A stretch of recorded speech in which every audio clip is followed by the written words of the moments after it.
정유라 씨의 이화여대 특혜 비리와 삼성 합병에 연루됐던 최순실 씨 등 국정농단 사범들의 2심 선고가 오늘 내려졌습니다. 재판부는 모두에게 유죄가 인정된다며 1심과 같은 형량을 유지했습니다.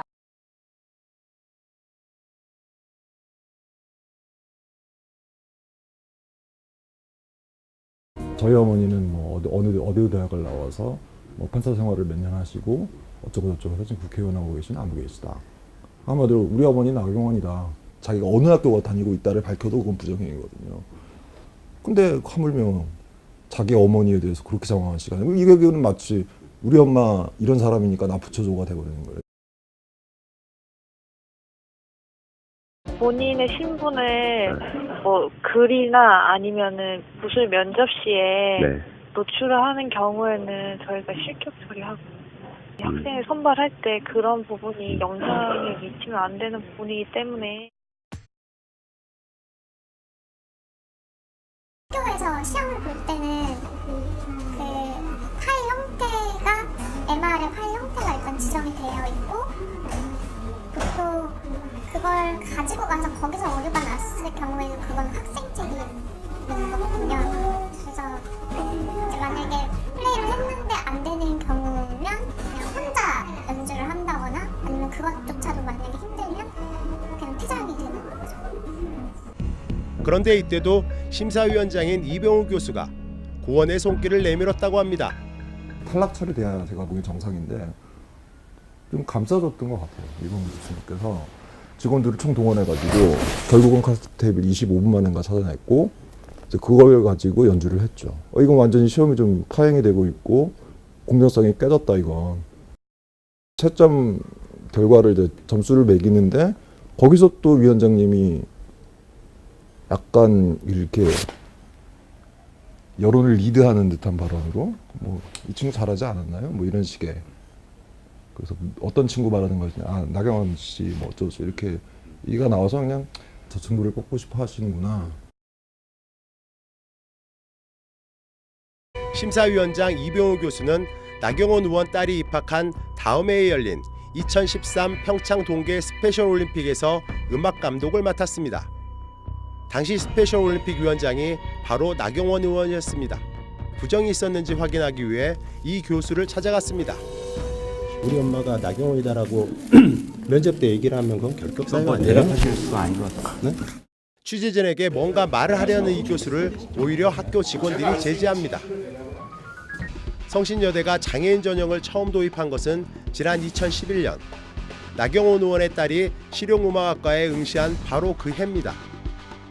공교롭게도 그해 5월 당시 한나라당 최고 의원이었던 나경원 의원이 성신여대 초청 특강을 한 지 얼마 지나지 않아 장애인 전형 모집 요강이 확정 발표됐습니다.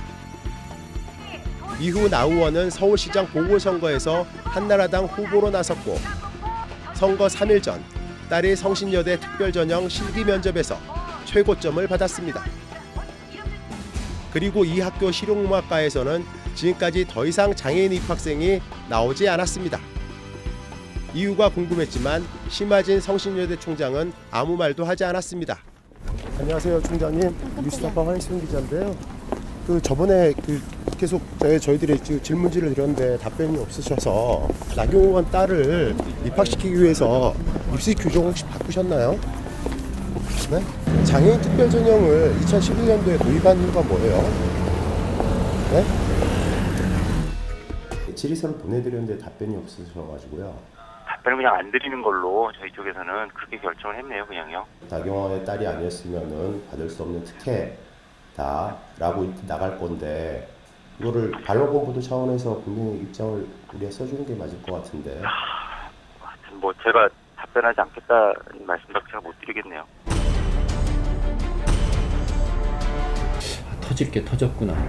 5명은 총장을 직무정지까지 시킬 수 있지만도 해임은 못 시켜요. 그러니까 해임을 시키려면 6명이 돼야 되는데 그 6명이 안 되게 하려고 어쨌든 이제 방법을 쓰는 거죠. 지난 2011년 서울시장 보궐선거에서 나경원 후보 캠프의 법무팀장이었던 장모 씨가 개방이사 후보 추천위원회 위원으로 들어온 겁니다. 김 씨와 장 씨 모두 나경원 의원의 측근인 동시에 서울대법대 후배들이기도 합니다. 이처럼 총장과 이사회 간 갈등으로 개방이사 선임은 물 건너가게 되고 이사진 일부가 신 총장 편에 서면서 이사회가 파행을 거듭하다 결국은 교육부 관선이사 파견으로 이어졌습니다. 2014년 지방선거 때는 김황식 새누리당 서울시장 후보 경선 캠프의 공동선거대책위원장으로 활동했습니다. 지난해에는 조윤선 전 청와대 정무수석과 이종서 전 교육인적자원부 차관을 석좌 교수로 초빙했습니다. 특히 김진각 전 청와대 홍보기획비서관을 관련 학위가 없음에도 불구하고 문화예술경영학과 정교수로 채용하고 주요 보직도 맡겼습니다. 총장이 상당히 좀 배려를 하고 힘을 쏟아줬다는 거를 들었습니다. 공짜 점심은 없는 거 아니겠습니까?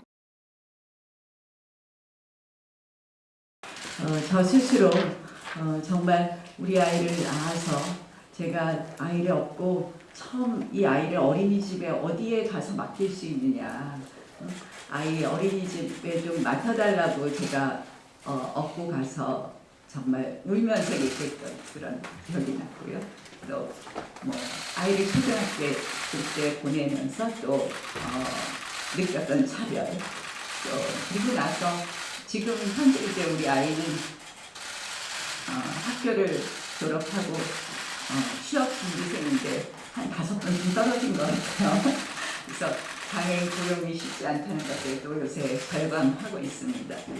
그래서 오늘 이제 뭐 올해 장애인 정책이 많이 바뀝니다. 이제 장애인 등급제도 폐지되고 여러 가지 많이 바뀌는데 저희가 저는 장애인 정책을 하는 데 있어서 가장 중요한 것은 이 비장애인의 입장이 아니라 장애인의 입장에서 필요한 그러한 정책을 해야 된다. 그래야지만 정말 장애인을 위한 정책을 만들 수 있다고 생각을 합니다.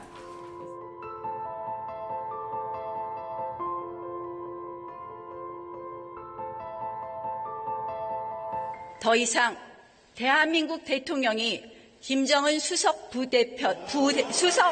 대변인이라는 낯뜨거운 이야기를 듣지 않게 해 주십시오.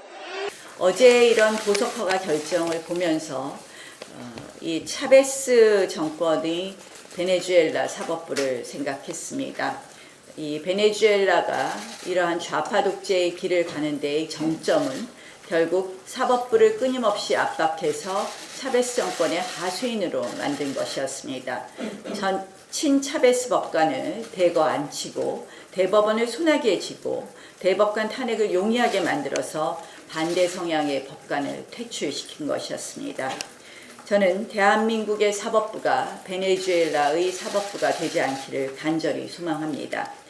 권력과 외압에 휘둘리는 그러한 사법부를 국민들이 생각하지 않기를 바랍니다. 어제 박근혜 전 대통령에 대한 이 형 집행정지 신청이 된 것으로 알고 있습니다.